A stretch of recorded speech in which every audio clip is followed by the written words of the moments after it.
So a couple things while Mr. Alvin's enjoying this. What is this? It's American Persimmon.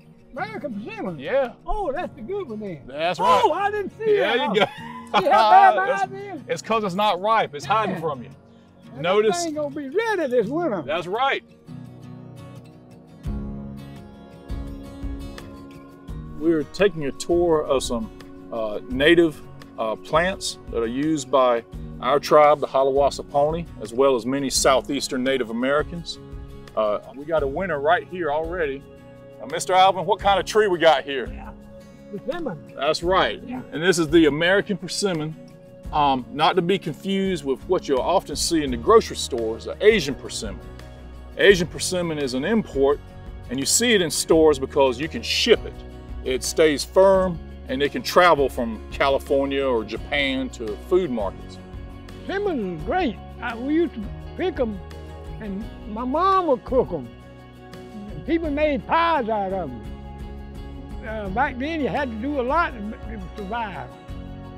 This is actually a pretty old tree for a persimmon. It's probably 40 years old.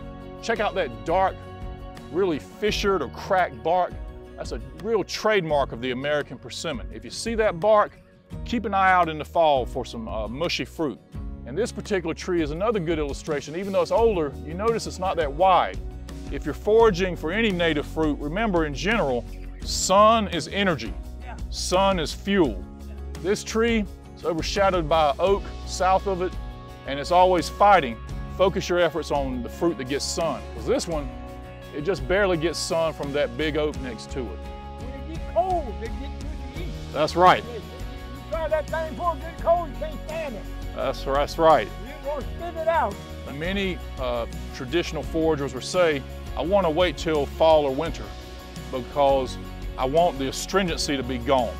They'll really make you pucker. But after that, they're great, they taste great. Now, if you pick them early, let's say there's some on a limb in front of you and you can't resist and they're maybe half soft, that's okay. Just put them in a paper grocery bag and let them sit in the refrigerator for maybe 7 to 10 days. Remember with persimmons, the uglier, the riper.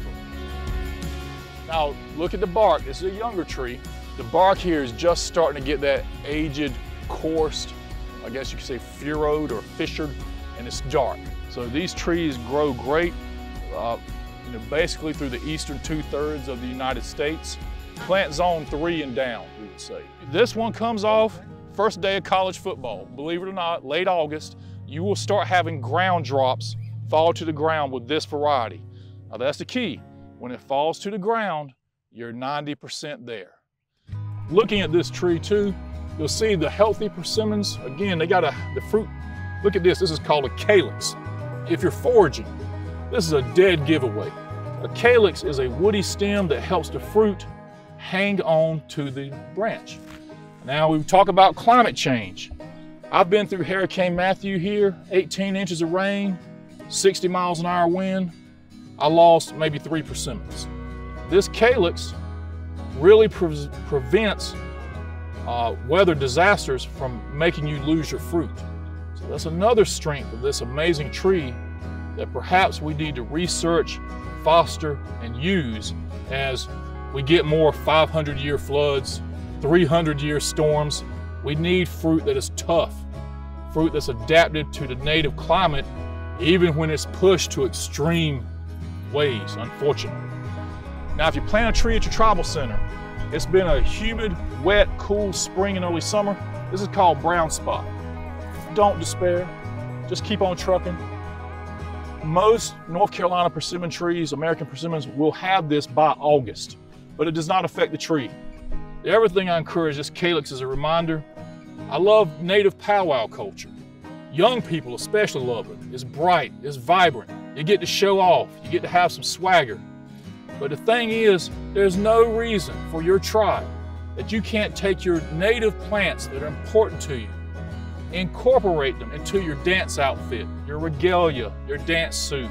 Put the natural world, like that persimmon calyx, into the powwow world, because you'll dance harder thinking of the fact that that persimmon tree that you're going to enjoy with your family this fall made it through that hurricane. It's a survivor.